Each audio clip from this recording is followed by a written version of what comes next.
Hello students, आज हमारा ये एरोडोप सीरीज का 22nd लेक्चर है और रोटेशनल मोशन चैप्टर का 4th पार्ट है।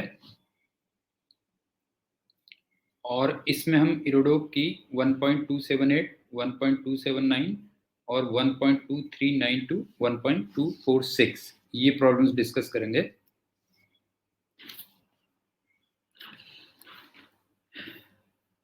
पहला क्वेश्चन तो बड़ा सिंपल है। दो डिस्क हैं और उनके moment of inertia I1 I2 हैं और वो एंगुलर वेलोसिटी ω1 ω2 से रोटेट कर रहे थे। तो पहली डिस्क दूसरे के ऊपर गिर जाती है, तो आपको steady state angular velocity of निकालनी है और वर्क परफॉर्म्ड बाय फ्रिक्शन निकालना है। ये था, ऐसे समझ लो। ये I1 है और ω1 से घूम रही है, ये I2 है और ये ω2 से घूम रही है और एक डिस्क दूसरे के ऊपर गिर जाती है। तो इनका जो कंबाइंड मोमेंट ऑफ इनर्शिया हो गया I1 प्लस I2 आ गया और इनकी कंबाइंड एंगुलर वेलोसिटी मान लो ओमेगा है। एक तो ओमेगा पूछा हुआ है तुमसे और वर्क डन बाई फ्रिक्शन पूछा हुआ है। तो बहुत ही सिंपल क्वेश्चन है, तुम जानते हो कि इसमें हम क्या कर देते हैं, I1 ω1 इक्वल टू I2 ω2 कुछ इस टाइप से करते थे। तो ये हो जाएगा I1 plus I2 into omega equal to I1 ω1 plus I2 ω2 और यहां से ओमेगा फाइंड कर लोगे। ये तो पहला पार्ट आ गया। दूसरा पार्ट अब निकालना वर्क डन बाई फ्रिक्शन। अब सिंपल सी बात है, इनिशियल काइनेटिक एनर्जी ज्यादा रही होगी और फाइनल काइनेटिक एनर्जी कम रही होगी और फ्रिक्शन का वर्क डन नेगेटिव ही आएगा।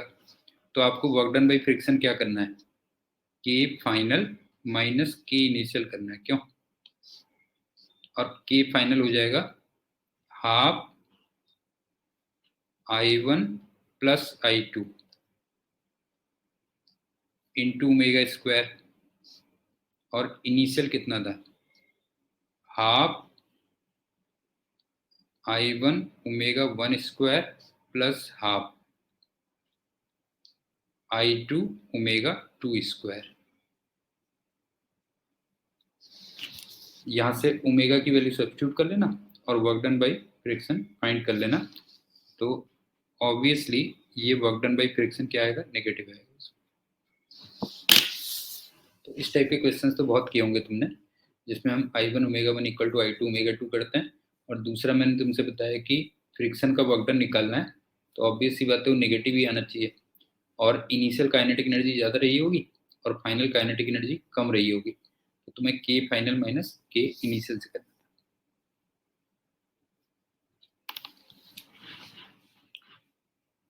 ये वाला क्वेश्चन भी तुमने कई बुक्स में देखा होगा।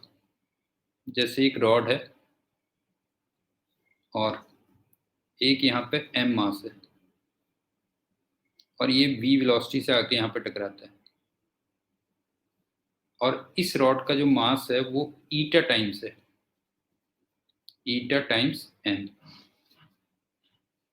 और इलास्टिक कोलिजन दिया हुआ है।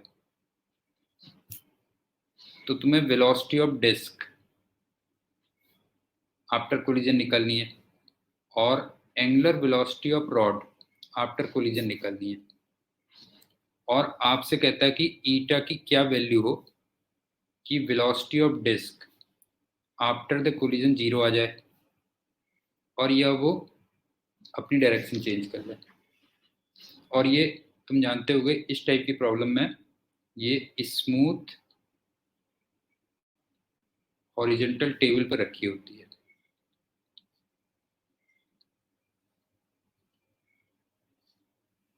ऐसी कोई भी प्रॉब्लम ये होती है ना, देखो स्मूथ हॉरिजॉन्टल टेबल।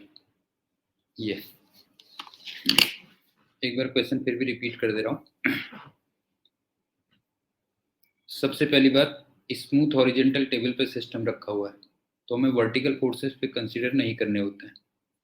रॉड का मास ईटा टाइम्स एम है और डिस्क का मास एम है, जो वी वेलोसिटी से इलास्टिक कोलिजन करता है रॉड से एक एंड पे।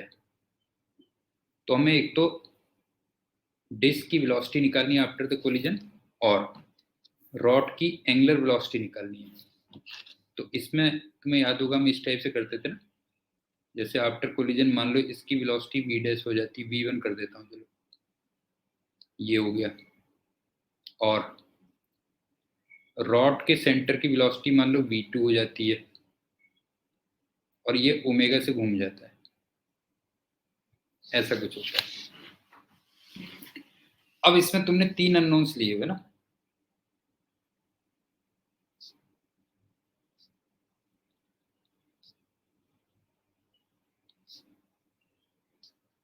v1, v2 और ओमेगा। तो हमें 3 इक्वेशन चाहिए। तो एक तो तुम मोमेंटम कंजर्व करते हो, summation p initial equal to summation p final, और इनिशियल मोमेंटम हमारे पास था एम वी, फाइनल मोमेंटम हो गया m v one plus eta times m into v two. एक तो ये आ गया। दूसरा, हम समेशन ऑफ एंगुलर मोमेंटम उसको कंजर्व करते हैं अबाउट एनी पॉइंट। क्यों? Summation of angular momentum about any point,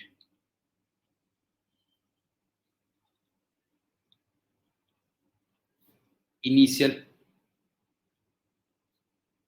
equal to summation of angular momentum about that point.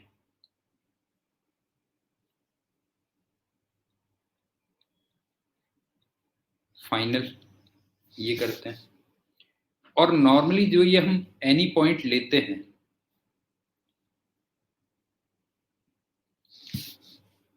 वो हम जहां पे इंपैक्ट हुआ है वो वाला पॉइंट ले लेते हैं।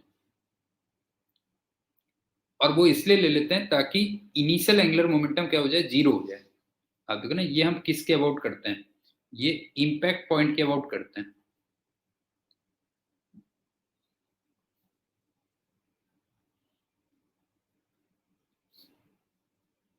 नॉर्मली। कर तुम किसी के अबाउट भी सकते हो, क्यों, किसी के अबाउट भी तुम कंजर्व कर सकते हो, बट हम नॉर्मली किसके अबाउट कंजर्व करते हैं, जहां पे इंपैक्ट हुआ है। अब सुनो, इसके अबाउट इनिशियल जीरो हो जाएगा ना, बिकॉज ये इधर ही से जा रहा था। क्यों? इधर ही से जा रहा था तो इनिशियल क्या हो जाएगा, जीरो हो जाएगा। तो इसको हमने लिख लिया जीरो इक्वल टू, अब फाइनल में क्या हुआ देखो, इसका तो अभी भी जीरो है, नहीं है, इसका तो अभी भी जीरो है। अब इस पे आ जाओ,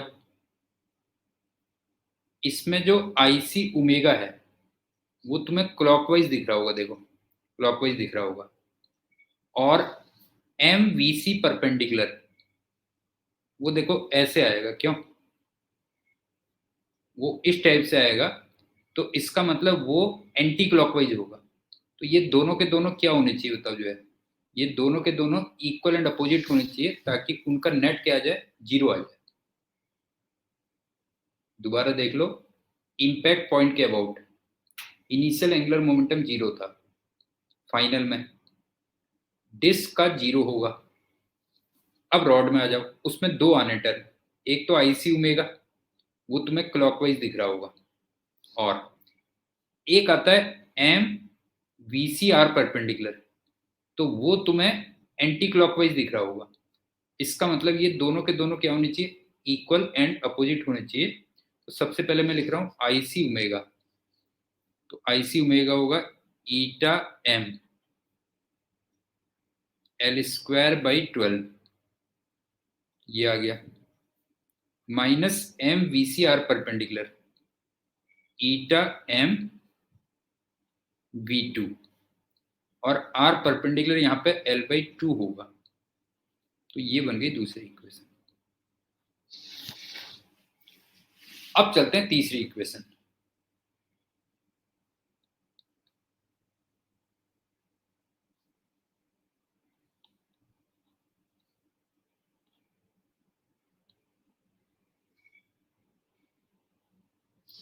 थर्ड इक्वेशन को तुम दो तरीके से लिख सकते हो।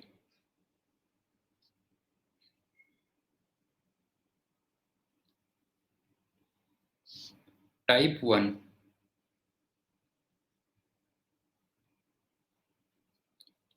एक तो तुम काइनेटिक एनर्जी कंजर्व कर सकते हो। इलास्टिक कोलिजन दिया था K initial equal to K final. तो इनिशियली हमारे पास कितनी काइनेटिक एनर्जी थी, देखो 12 mv²। और बाद में क्या आ गई, 12 mv1²। ये तो डिस्क के पास आ गई, प्लस 12 टाइम्स m v2²। ये रॉड के पास ट्रांसलेशनल आ गई, प्लस 12 m L²/12 ω²। ये रॉड के पास रोटेशनल आ गई। तो तीसरी इक्वेशन एक तो तुम इस तरीके से निकाल सकते हो।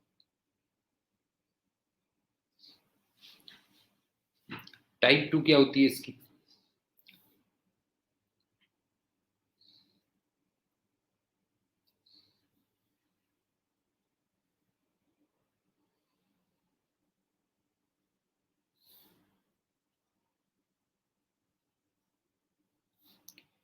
इंपैक्ट पॉइंट पे रिलेटिव वेलोसिटी ऑफ अप्रोच और रिलेटिव वेलोसिटी ऑफ सेपरेशन होना चाहिए। नहीं, इंपैक्ट पॉइंट पे रिलेटिव वेलोसिटी ऑफ अप्रोच और रिलेटिव वेलोसिटी ऑफ सेपरेशन क्या होना चाहिए, इक्वल होना चाहिए। तो रिलेटिव वेलोसिटी ऑफ अप्रोच तो थी v। अब सेपरेशन वेलोसिटी पे आ जाओ। सेपरेशन पे क्या होगा, ध्यान से देखना बेटा। ये हो गया v1 और इस वाले पॉइंट को देखोगे तो इस पे एक तो v2 होगा और एक L/2 इंटू ओमेगा भी होगा। इसका मतलब सेपरेशन वेलोसिटी कितनी होगी बताओ, जो है v2 plus L/2 into omega minus v1 हो जाएगी। बस सेपरेशन वेलोसिटी हो जाएगी v2 plus L/2 into omega minus v1। तो ये हो जाएगा v2 plus L/2 omega minus v1। तो चाहो तो तुम तीसरी इक्वेशन ये बना सकते हो। और क्यों मोमेंटम कंजर्व कर रहे हो, क्यों एंगुलर मोमेंटम कंजर्व कर रहे हो, ये मेरे ख्याल से तुम्हें हर बुक में और क्लास नोट्स में मिलता ही होगा। तो एक बार दोबारा सुन लो। हमारे पास तीन अननोन्स थे, v1 v2 और ओमेगा। तो हमें तीन इक्वेशन चाहिए थी। पहली हमने लीनियर मोमेंटम कंजर्व किया, दूसरा हमने एंगुलर मोमेंटम कंजर्व किया किसी भी पॉइंट के अबाउट। लेकिन नॉर्मली हम लोग क्या करते हैं कि जहां पे इंपैक्ट होता है उसके अबाउट कंजर्व करते हैं। तो उससे हमें फायदा ये होता है कि इनिशियल जो एंगुलर मोमेंटम होता है वो जीरो आ जाता है। तो इसका मतलब फाइनल एंगुलर मोमेंटम भी क्या होना चाहिए, जीरो होना चाहिए।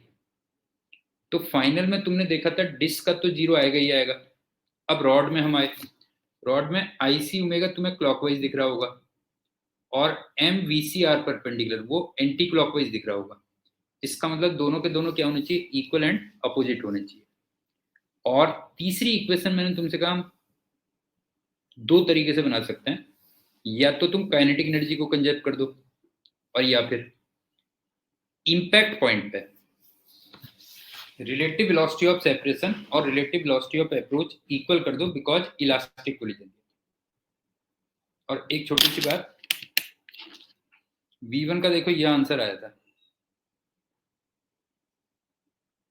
तो इस आंसर से ही तुम्हें दोनों केस मिल गए ना। देखो क्या, देखो V1 की वैल्यू 0 कब होगी? जब ईटा 4 होगा। और V1 की वैल्यू नेगेटिव कब होगी? मतलब वापस कब लौटेगा? जब ईटा की वैल्यू ग्रेटर देन 4 होगी। अपने आप ही तुम्हें यहीं से आंसर मिल रहा होगा, बाकी पार्ट के ये। अब चलते हैं next question.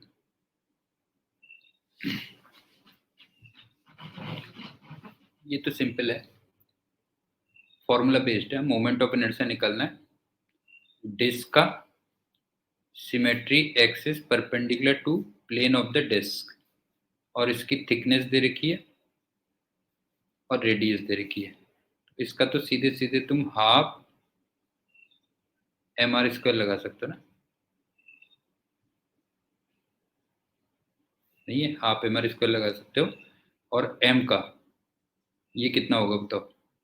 Pi r² into thickness into density of copper. ये रख, और तुम्हें डेंसिटी ऑफ कॉपर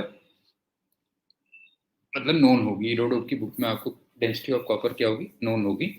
उसके बाद एक कोन का निकालना था। मास m है और बेस की रेडियस r है और सिमेट्री एक्सिस का। तो ये इंटीग्रेशन से निकलेगा ना, अगर तुम देखोगे तो। जैसे ये है,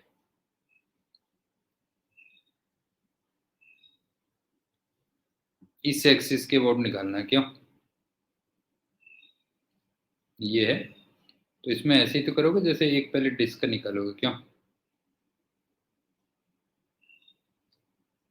ये छोटी सी डिस्क है, इसका मास मान लो dm है, और इसकी यहाँ पे रेडियस मान लो स्मॉल r आती है। तो इसका मतलब इतने पोर्शन का जो आएगा, हाफ dm इंटू r², ये आ जाएगा। क्यों? Half dm into r²। तो इसको तुम इंटीग्रेट कर दो।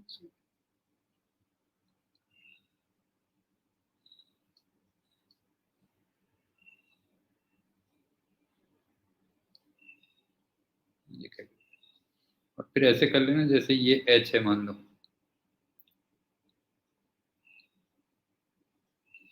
तो आप ये बताओ कि 1/3 πr² h, अगर मैं गलत नहीं है तो मेरे ख्याल से यही वॉल्यूम होता है। क्यों? ये हो गया इंटू रो, ये टोटल मास बन जाएगा। क्यों? 1/3 πr² h इंटू रो, ये बन जाएगा मास। तो यहाँ से एक तरीके से रो फाइंड कर लो। ये हो गया। उसके बाद तुम क्या करना है, यहाँ से x डिस्टेंस पे। क्यों? एक dx की स्ट्रिप ले लेना, यही तो होगा।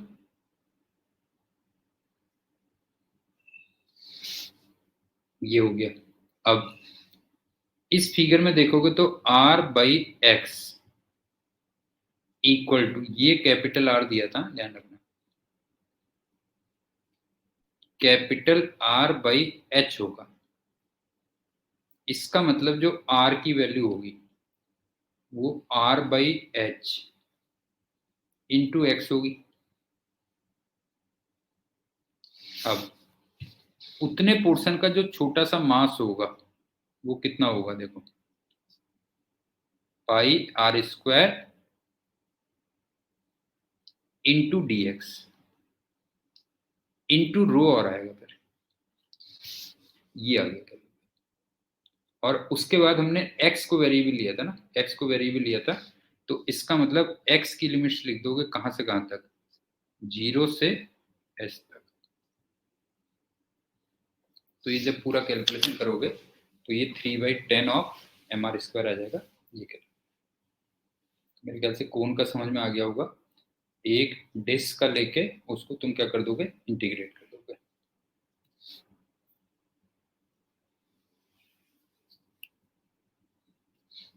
इसको चलो पीटीओ की कैटेगरी में डाल देते हैं।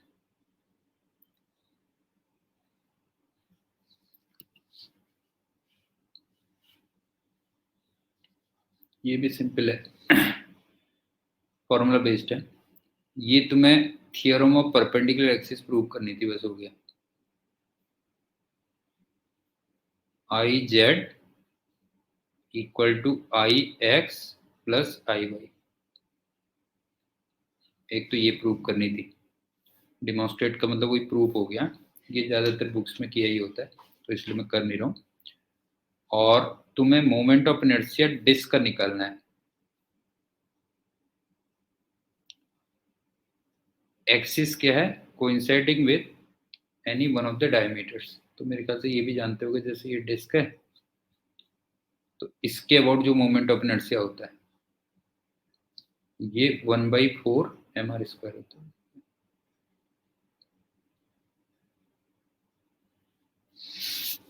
सिंपल है, पहला आपको प्रूव करना था थ्योरम ऑफ परपेंडिकुलर एक्सिस, और दूसरा आपको किसी डिस्क का उसके डायमीटर के अलाउंग क्या निकालना था, मोमेंट ऑफ इनर्शिया, जिसकी वैल्यू 1/4 mr स्क्वायर होती है।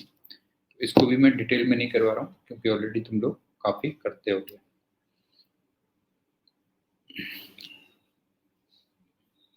अब ये डिस्क है, रेडियस 20 सेंटीमीटर दे रखी है और रिमेनिंग जो मास है वो इतना दिया हुआ है, और तुम्हें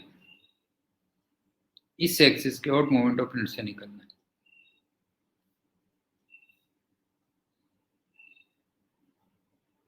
तो यहाँ पे हम लोग क्या करते हैं, देखो जो है यहाँ पे जो मास होगा वो प्रोपोर्शनल टू एरिया होता है, और एरिया का मतलब प्रोपोर्शनल टू आर स्क्वायर होता है। क्यों नहीं है, प्रोपोर्शनल टू आर स्क्वायर, कुछ ऐसे कर लेते हैं हम। अब क्या है सुनो, यहाँ पे जैसे अगर आप तुम देखोगे ना, यहाँ पे हम 3 टर्म यूज करते हैं नॉर्मली, यहाँ पे 3 टर्म यूज करते हैं, एक टोटल, एक कैविटी, एक रिमेनिंग। टी का मतलब टोटल, सी का मतलब कैविटी, आर का मतलब रिमेनिंग। अब यहाँ पे मैं रेडियस का स्क्वायर कर दे रहा हूँ।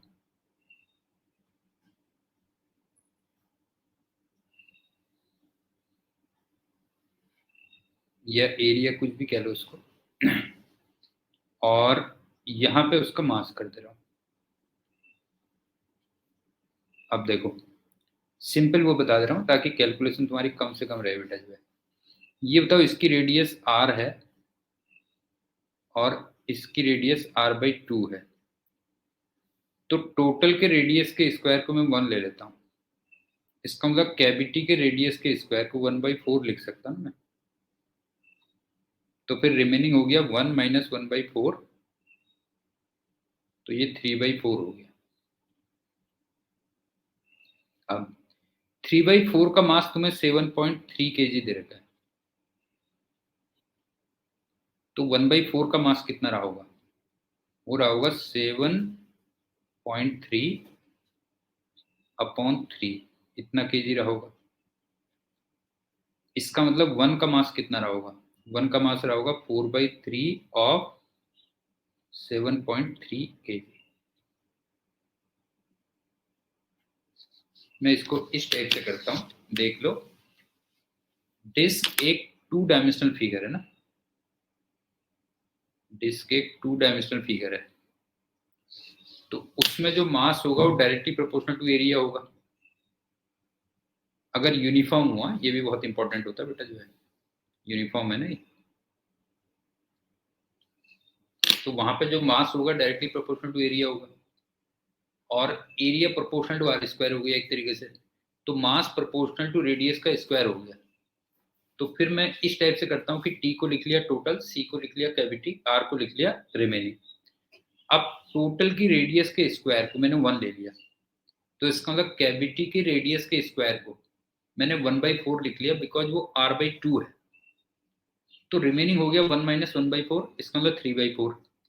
अब तुम्हें 3/4 का मास दिया हुआ है 7.3 kg, तो फिर 1/4 का मास निकाल लिया तुमने, तो वो आ गया 7.3/3, और एक तुमने टोटल का निकाल लिया, ये हो गया। उसके बाद हम लोग क्या करते हैं, देखो उसके बाद हम करते हैं कि moment of inertia due to remaining portion equal to moment of inertia due to total minus moment of inertia due to cavity. ये करते हैं, समझ गए ना। रिमेनिंग पोर्शन का जो मोमेंट ऑफ इनर्शिया होगा वो क्या होगा, टोटल का माइनस कैविटी का। अब टोटल का कितना लिख सकते हैं, half m total into radius total का स्क्वायर, बिकॉज मुझे इसके अबाउट निकालना था। और कैविटी का कितना हो जाएगा, कैविटी का इस एक्सिस के अबाउट निकालना है बेटा, ध्यान रखना, कैविटी का इस एक्सिस के अबाउट निकालना है। तो ये हो जाएगा -3/2 होगा, नहीं है। जैसे ये डिस्क है और मुझे इस एक्सिस के अबाउट निकालना होता है तो 3/2 होता है ना, फिर 3/2 mass of cavity into radius of cavity, इसका स्क्वायर कर देना। अब बाय द वे टोटल का मास कितना था, 4/3 ऑफ 7.3, और टोटल की रेडियस कितनी थी, r²। कैविटी का मास कितना था, r की वैल्यू रख दोगे लास्ट में। फिर कैविटी का मास कितना था, 7.3/3,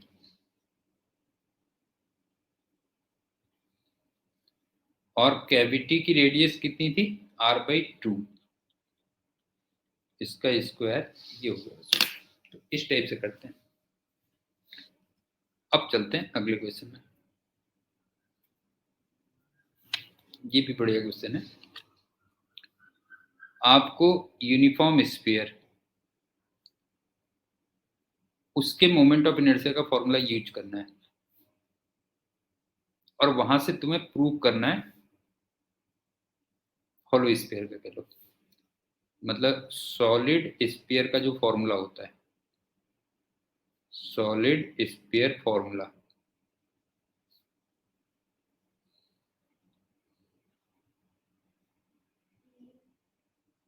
इसको यूज करना है और यहां से तुम्हें निकालना है hollow sphere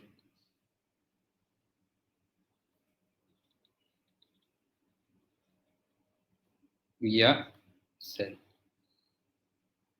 moment of inertia की बात कर रहा हूं, ध्यान रखना ये। अब सुनो, सॉलिड स्फीयर का होता है I = 2/5 mr²। लेकिन m को मैं क्या लिख सकता हूं, 4/3 πr³ इंटू रो आ गया। क्यों, 4/3 πr³ इंटू रो, रो का मतलब डेंसिटी। तो फाइनली I कितना हो गया, I आ गया मेरे ख्याल से 8/15 पाई r⁵ इंटू रो, ये फॉर्मूला बन गया।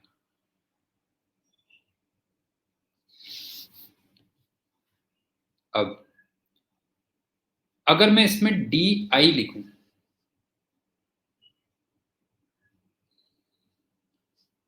तो ये बनेगा 8/3 पाई r⁴ into rho into dr। I think समझ में आ गया होगा। और मैथमेटिकली तुम जानते होगे इसका मतलब क्या होता है। इसका मतलब ये होता है कि जिस समय पे रेडियस r है उसमें तुम थोड़ा सा इंक्रीज करो अगर dr का, तो मोमेंट ऑफ इनर्शिया में इतने का इंक्रीज होता है। इसका ये मतलब होता है। एक बार दोबारा देख लो ना, मैथमेटिकली आप जानते होगे कि अगर मान लो I की वैल्यू 8/15 पाई r⁴ 5 इंटू रो है, तो हमने DI निकाल दिया 8/3 पाई r⁴ रो dr। तो इसका मतलब यह है कि जिस समय रेडियस r है उसमें तुमने रेडियस को थोड़ा सा इंक्रीज कर दिया dr। तो मोमेंट ऑफ इनर्शिया में इतने का चेंज होता है, ये कह लो। तो फिगर में अगर मैं देखूं तो ये कुछ ऐसा बना, देखो जैसे यहां तक ग्रो कर चुका है। अब कलर चेंज करूंगा तो और बेटर लगेगा।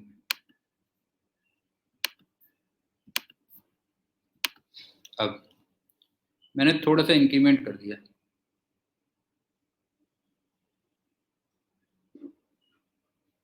ये डी आर है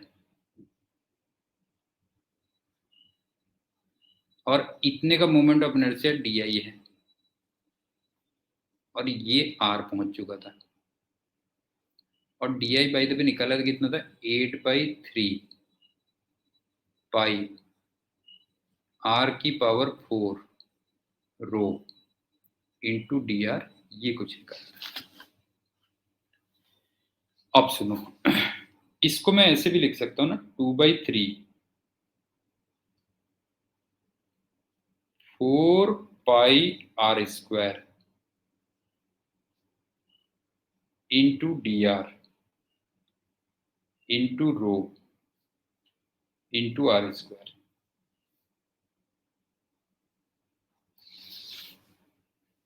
ये हो गया। अब देखो इंटरेस्टिंग बात, ये जो डी आई बना है हमारा,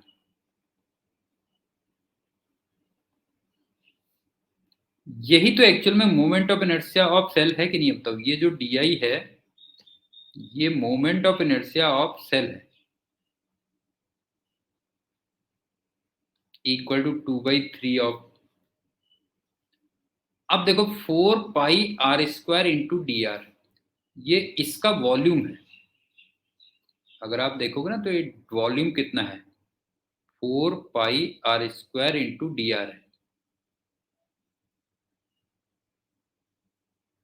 और उसको मैं रो से मल्टीप्लाई कर दूं तो फिर वो मास ऑफ द सेल हो गया ना।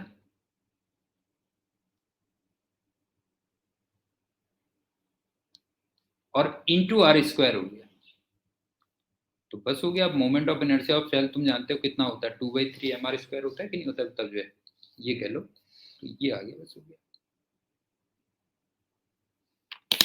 बढ़िया क्वेश्चन था। सॉलिड स्फीयर के मोमेंट ऑफ इनर्शिया के फॉर्मूले को यूज करते हुए हमें हॉलो स्फीयर या फिर सेल के मोमेंट ऑफ इनर्शिया का फॉर्मूला फाइंड करना था। ठीक है, अब चलते हैं नेक्स्ट क्वेश्चन।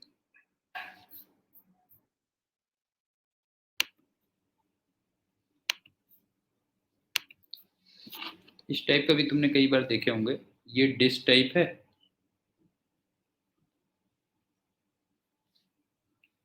ये ब्लॉक है, यहाँ पे कोई स्लिप नहीं दी होती है, क्यों? No slip. अब तुम्हें टाइम डिपेंडेंस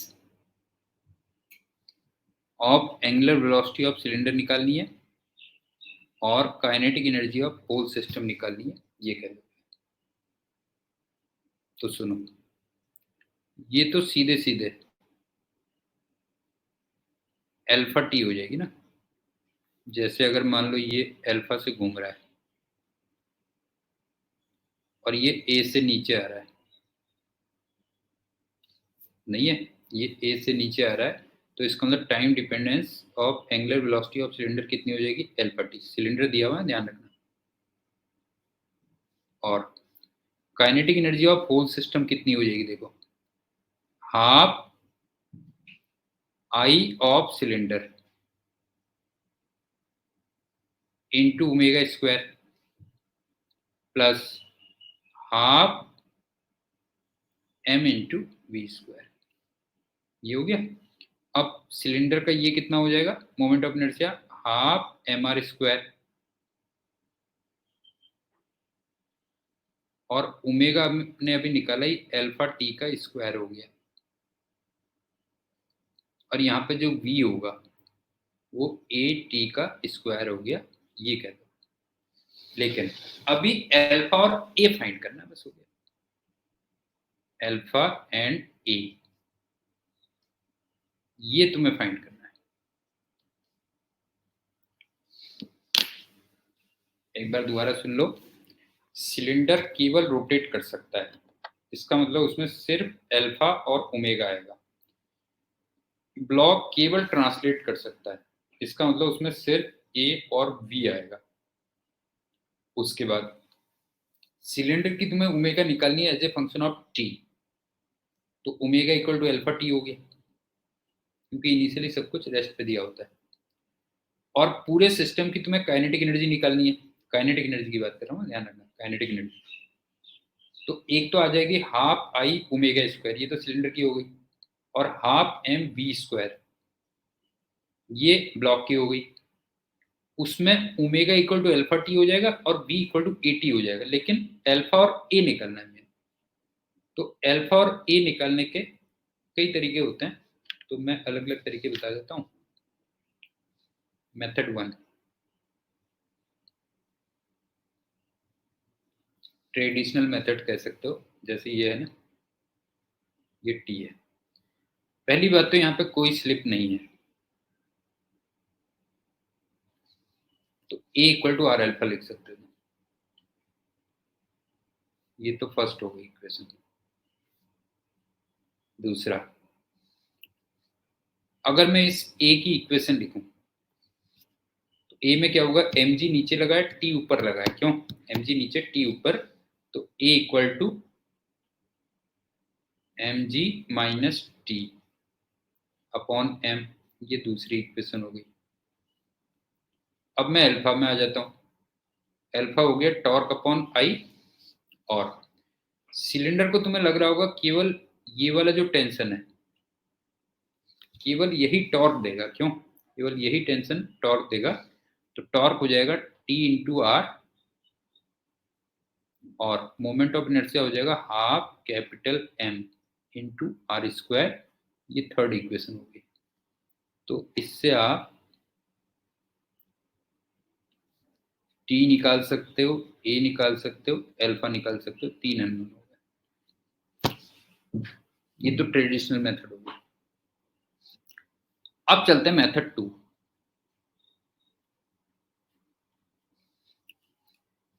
ये जो तुम ए निकालते हो लॉज ऑफ मोशन वाले चैप्टर में, उसमें net pulling force upon total मास कुछ करते हैं ना, net pulling force upon total मास, तो कुछ हम इस टाइप से लिखते हैं, ए की वैल्यू नेट पुलिंग फोर्स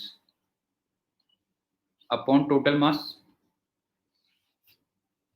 अब नेट पुलिंग फोर्स तुम्हें सिर्फ mg दिख रहा होगा, नहीं है, नेट पुलिंग फोर्स तुम्हें सिर्फ mg दिख रहा होगा, तो नेट पुलिंग फोर्स तो आ गया mg। अब टोटल मास में बस थोड़ा सा आपको मॉडिफिकेशन करना होता है, वो क्या, सुनो, जैसे ब्लॉक में ट्रांसलेशनल मोशन है, तो उसका पूरा मास लो गया, तो एक तो ये आ गया m, प्लस सिलेंडर में केवल रोटेशनल मोशन है, और उसके मोमेंट ऑफ इनर्शिया के आगे हाफ एम आर स्क्वायर आता है, तो वहां पे हाफ ऑफ मास लिख लेते हैं, बस हो गया, ये कह लो, प्लस हाफ ऑफ मास, तो ए तुम्हारा यहां से निकल गया, बस हो गया। और उसके बाद अल्फा की वैल्यू ए बाई आर से भी निकाल सकते हैं। समझ में आ रहा, पहला वाला तो ट्रेडिशनल मेथड थी। दूसरे में मैंने आपसे कहा कि लॉज ऑफ मोशन में हम लोग क्या करते हैं, a equal to net pulling force upon total mass करते हैं। नेट पुलिंग फोर्स अभी भी mg होगा, टोटल मास में थोड़ा सा तुम्हें दिमाग लगाना होता है, जैसे ब्लॉक में सिर्फ ट्रांसलेशनल मोशन है, तो उसका पूरा मास m आएगा, सिलेंडर में केवल रोटेशनल मोशन है, और सिलेंडर के मोमेंट ऑफ इनर्शिया में हाफ एम आर स्क्वायर होता है, तो ये जो हाफ होता है वो उससे मास को मल्टीप्लाई करोगे, तो ये आ गया हाफ इंटू एम, मतलब शॉर्टकट मेथड है, ये कह लो। और लास्ट में मेथड 3 क्या होती है, देखो,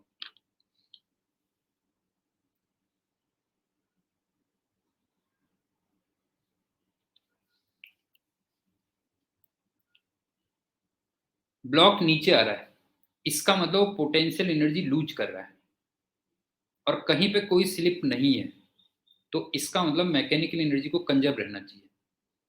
तो वो पोटेंशियल एनर्जी कहाँ जा रही है बताओ, जो है, एक तो ब्लॉक की काइनेटिक एनर्जी में, ट्रांसलेशनल काइनेटिक एनर्जी में, और एक सिलेंडर की रोटेशनल काइनेटिक एनर्जी में।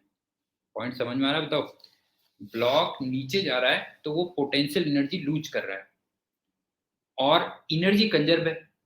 इसका मतलब ये जो पोटेंशियल एनर्जी में डिक्रीज हुआ वो कहाँ कहाँ गया बताओ? Translational kinetic energy of block और rotational kinetic energy of cylinder. तो तुम ऐसे लिख सकते हो इसको, mgh, ये h नीचे आ गया, equal to half m v square, ये ब्लॉक की काइनेटिक एनर्जी हुई, plus half I omega square, ये सिलेंडर की रोटेशनल काइनेटिक एनर्जी होगी। अब h कितना होगा? h लिखोगे हाफ 80 स्क्वायर, नीचे आ जाएगा। v कितना होगा? 80। ओमेगा स्क्वायर कितना होगा? अल्फा टी का स्क्वायर। लेकिन अल्फा कितना होगा? a/r, ये हो गया। तो यहां से तुम इस इक्वेशन से तुम देखोगे, यहां से एक तो टी स्क्वायर कैंसिल हो जाता, टी स्क्वायर कैंसिल होगा, और एक ए भी कैंसिल होगा, ये है। लेकिन राइट साइड में ए स्क्वायर आ रहा है, ध्यान रखना, राइट साइड में ए स्क्वायर हो रहा है, तो वहां से तुम ए निकालो, और एक बार ए निकाल दिया तो अल्फा की वैल्यू a/r तुम पुट कर सकते हो। तो आई थिंक इस टाइप की प्रॉब्लम को सॉल्व करने के 3 तरीके तुम्हें समझ में आ गए होंगे। ये, अब चलते हैं नेक्स्ट क्वेश्चन।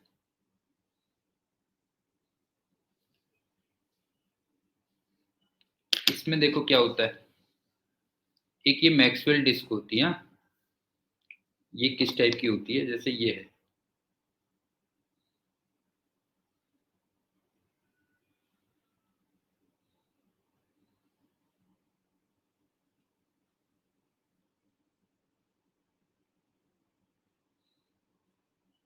मैं ऐसे कह लो, प्रॉपर मैं बना नहीं पाया हूँ, किसी उसमें देख लेना तुम लोग।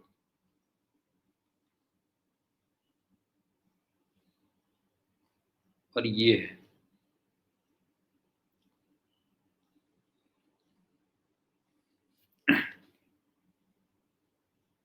ये आर दिया हुआ है,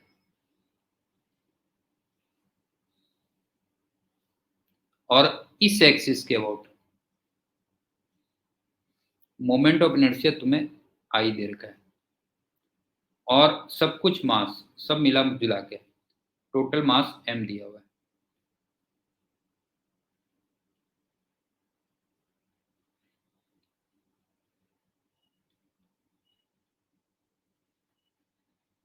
ठीक है, टोटल मास m दिया हुआ है, और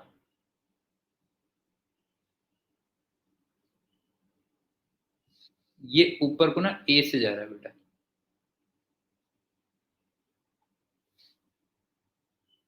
और तुमसे कहता है ये सब कुछ सेम हाइट पे रहता है। फिगर उतनी प्रॉपर नहीं बना पाया हूं, सेम हाइट पे रहता है, इसका मतलब मूव नहीं कर रहा ना एक तरीके से, डज नॉट मूव।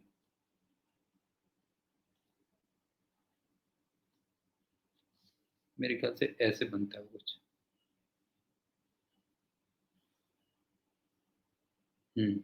ये है बेटा, ये है एक्चुअली, ऐसे कहना, इस टाइप से है, ये कहना।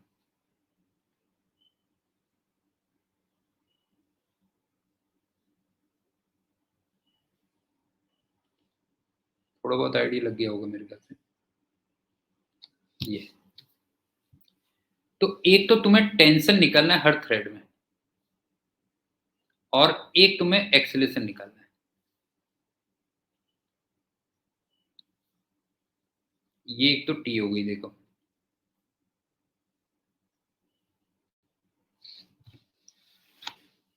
और इधर mg हो गया।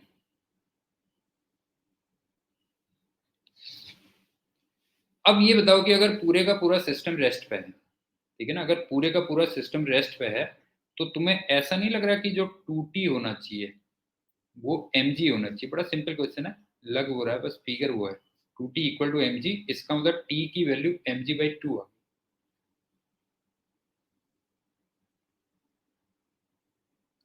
ये देखो,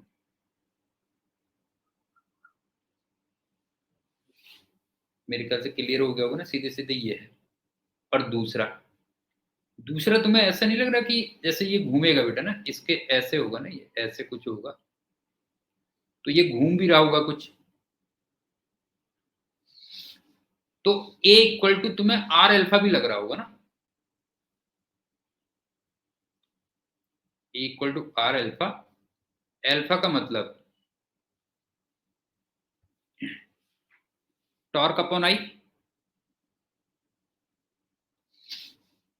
नहीं है, अल्फा का मतलब क्या हो गया, टॉर्क अपॉन आई, ठीक। और टॉर्क कितना हो गया,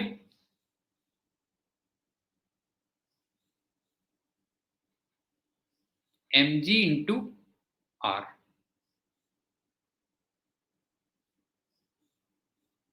एक्चुअल में टॉर्क ये होगा ना, देखो टॉर्क अगर तुम देखोगे तो टॉर्क होगा 2t इंटू आर होगा, लेकिन 2t कितना था बेटा, जो है 2t mg था, क्यों 2t mg था, तो इसका मतलब टॉर्क कितना हो जाएगा, तो mg इंटू आर ये हो जाएगा, तो बस यहाँ से a निकल जाएगा, तो a की वैल्यू ये आ गई, देखो mg आर अपॉन आई।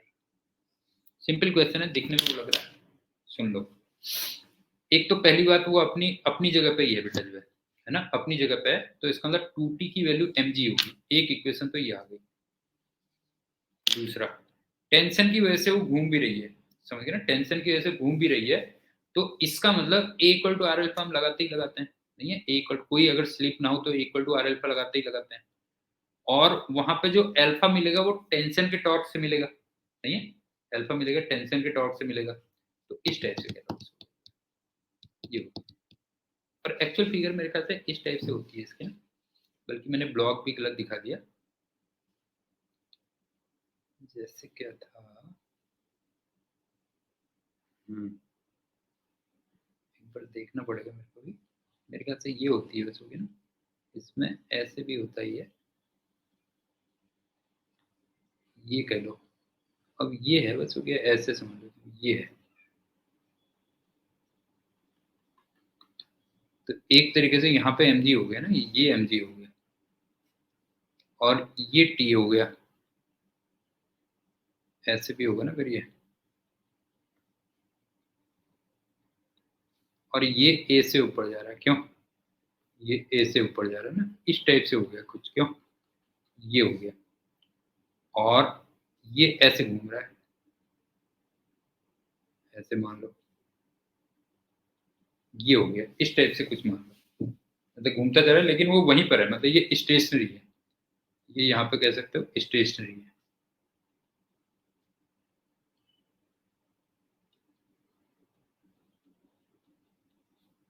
ये। अब चलते हैं अगला क्वेश्चन।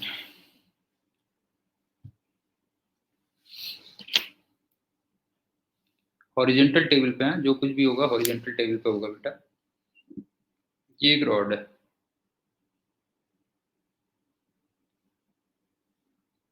और यहाँ पे तुम हमेशा ये एफ लगाते हो। हॉरिजेंटल टेबल से ये फायदा हो जाता है कि जो वर्टिकल फोर्सेस होते हैं वो सारे के सारे क्या हो जाते हैं, कैंसिल हो जाते हैं, क्यों, एफ की डायरेक्शन एक्सेट्रा सब कुछ फिक्स है, डायरेक्शन मैग्नीट्यूड सब कुछ फिक्स है, तो तुमसे बस ये कहता है कि जब ये फाई एंगल घूम जाता है, जैसे ये हुआ ना,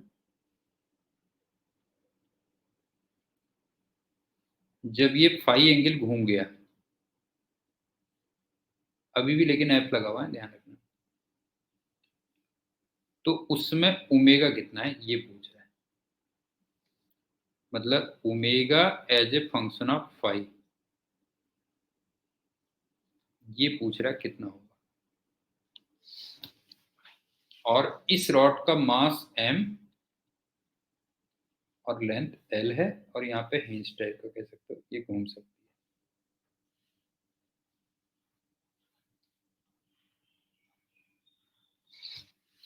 आई थिंक समझ में आ गया होगा। फोर्स की डायरेक्शन और मैग्नीट्यूड एक्सेट्रा सब कुछ क्या है, फिक्स है। तो तुम्हें omega as a function of phi निकालना है। तो एक बात बताओ, फोर्स का अगर मैं टॉर्क निकालता है यहाँ से,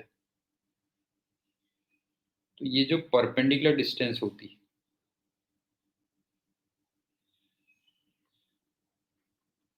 ये एल कॉस फाई होती है ना,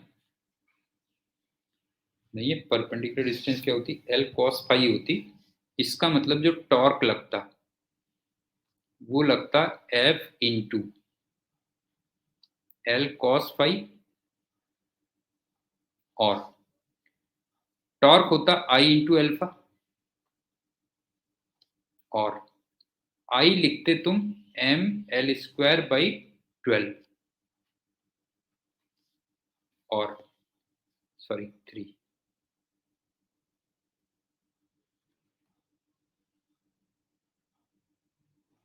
और एल्फा को तुम लिखते omega into d omega by d phi, ये कर सकते बस। आई थिंक समझ में आ गया होगा। तुमने फोर्स का टॉर्क निकाला, फोर्स इंटू परपेंडिकुलर डिस्टेंस, उसको आई अल्फा लिखा, आई आएगा इस एक्सिस के about m l square by 3, और एल्फा को लिख सकते हो omega into d omega by d phi. अब इसको इंटीग्रेट कर देना, बस हो गया। ओमेगा की लिमिट रख देना 0 से ओमेगा, और फाई की लिमिट्स रख देना 0 से फाई। तो यहां से तुम omega as a function of phi ये निकाल सकते हो। आई थिंक क्लियर हो गया होगा। और ये जरूर पढ़ लेना क्वेश्चन में कि हॉरिजेंटल टेबल में वो सब देख लेना कि हॉरिजेंटल टेबल में अगर सिस्टम रखा हुआ है, ये सब कुछ देखो हॉरिजेंटल प्लेन में है, तो उससे फायदा ये होता है कि हमें वर्टिकल फोर्सेस कंसीडर नहीं करने होते हैं। इसके लास्ट क्वेश्चन, सिस्टम तुम्हें दिख ही रहा होगा। ऊपर वाला सॉलिड सिलेंडर है आर रेडियस का, उसका मास m है, और दो मासेस तुम्हें m1 m2 दिख रहे होंगे, और स्लिप सब एब्सेंट है, और एक्सिल में फ्रिक्शन एब्सेंट है। तो एंगुलर एक्सीलरेशन ऑफ सिलेंडर निकालना है, और T1 और T2 का रेशियो निकालना है। इस टाइप का क्वेश्चन भी हम कई बार कर चुके हैं। जैसे एक तो ये आ जाएगा अल्फा, एक ये आ जाएगा T1, एक ये आ जाएगा T2, और मान लो ए से ये नीचे जाता है, ए से ऊपर जाता है। इसकी मैंने 3 मेथड्स बताई थी ना, तीनों बता दे रहा हूँ, सुन लो क्या है। मेथड 1, एक तो यहाँ पे जब स्लिप नहीं होता है तो a equal to r alpha लिख लेते हैं।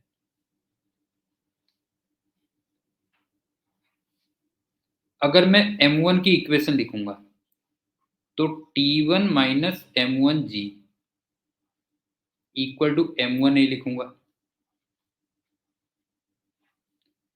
अगर मैं m2 की इक्वेशन लिखूंगा, m2 की इक्वेशन, तो m2g minus T2 equal to m2a।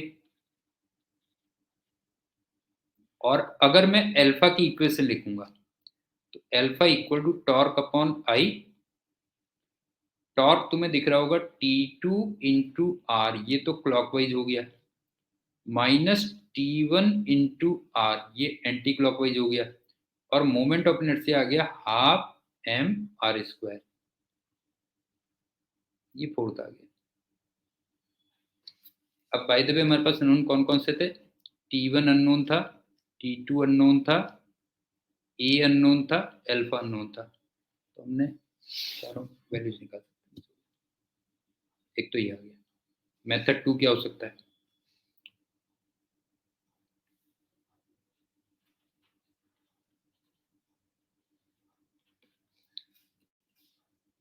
मैंने तुमसे कहा था a equal to net pulling force upon total mass कर देना, क्यों, a equal to net pulling force upon total mass.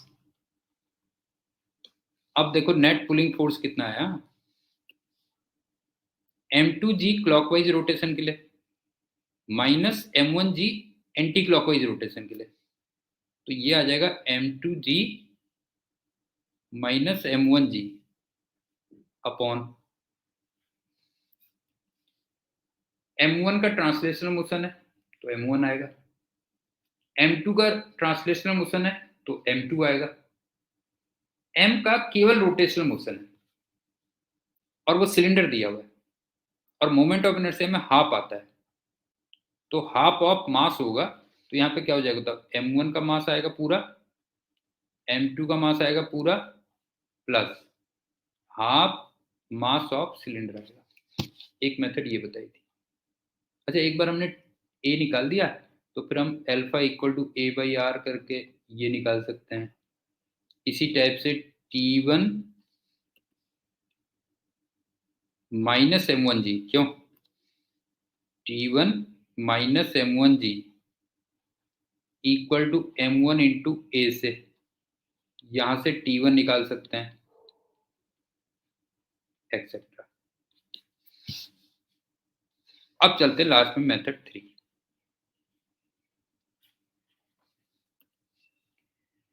m2 नीचे आ रहा है तो वो पोटेंशियल एनर्जी लूज करेगा, m1 ऊपर जा रहा है तो वो पोटेंशियल एनर्जी गेन करेगा। दोनों ब्लॉक्स काइनेटिक एनर्जी गेन करेंगे और सिलेंडर रोटेशनल एनर्जी गेन करेगा, काइनेटिक रोटेशनल काइनेटिक एनर्जी। तो एनर्जी इक्वेशन लगा दूंगे, बस हो गया। सुन लो, m2 नीचे आ रहा है तो वो पोटेंशियल एनर्जी लूज करेगा, m1 ऊपर जा रहा है वो पोटेंशियल एनर्जी लूज करेगा।